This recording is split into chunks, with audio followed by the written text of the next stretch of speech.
Il-Partit Laburista ġabar is-somma ta' 510,816 euro waqt maratona ġbir ta' fondi ta' 11-il siegħa.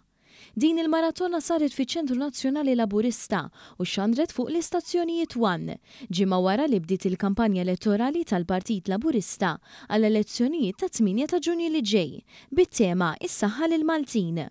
Fit-tmiem il-maratona kien il-kap eżekuttiv tal-Partit Laburista Randolph De Battista li ħabbar is-somma miġbura min-nies b'risq il-Partit Laburista.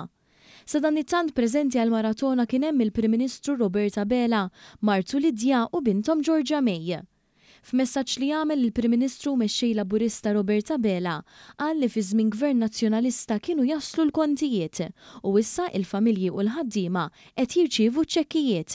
Qal li s-somma li nġabret b'risq il-Partit Laburista timlih b'saħħa u appella biex din il-ħidma tibqa' għaddejja fil-ġimgħat li ġejjin waqt din il-kampanja elettorali għall-elezzjonijiet tal-Parlament Ewropew u l-Kunsilli Lokali.